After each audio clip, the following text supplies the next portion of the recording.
In simple present tense, we will always use first form of the verb. Now, look at the second kind of sentence, that is negative. In these kinds of the sentences, we always use do not or does not.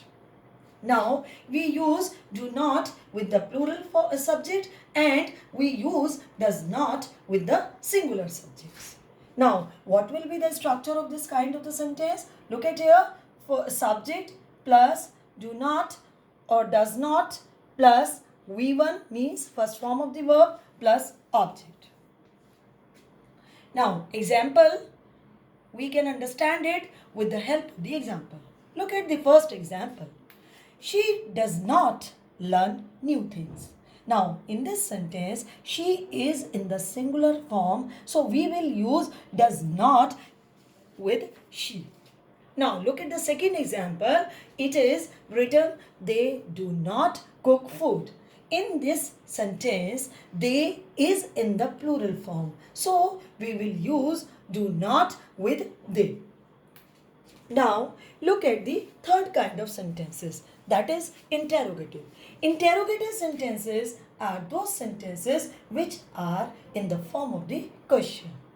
Now, in these type of the sentences, we use do or does before the subject and then the verb. Now, we understand it with the help of the structure of this kind of the sentence. Now, look at this, the structure of the interrogative sentences.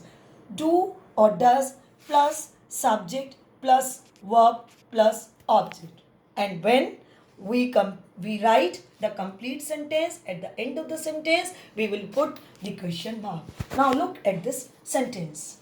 Do they complete their work? In this sentence is in the question form. We are asking the question here. Do they complete their work?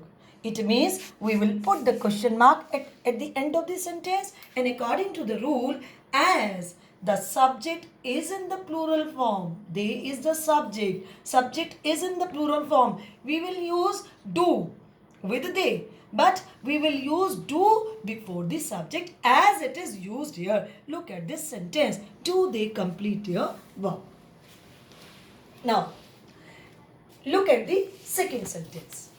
Does she watch cartoon? Now, in this sentence, as according to the rule, does is used with the singular subject. Now, she is in the singular form. So, we are using does with she, as we use does or do before the subject. So, here also we have used does before the subject she. So, the sentence becomes, and it is in the question form, does she watch cartoon? It is in the question form.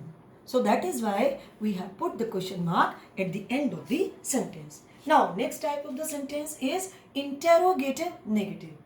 In these type of the sentences, we use do or does before the subject and not after the subject. Now, we understand this kind of the sentence with the help of the example. Look at this example. Does she not write a letter? It means she is the subject, and as according to the rule, we will use do or does before the subject. So, we are using does here before the subject she, right? And as it is interrogative negative, so we will use not in this sentence. So, we have used not after the subject she. Does she not write a letter? And question mark at the end of the sentence. So, now children, I have completed simple present tense. I will continue this topic in the next video. I will give you the worksheet based on the simple present tense. You have to do this worksheet in your English grammar notebook. Thank you.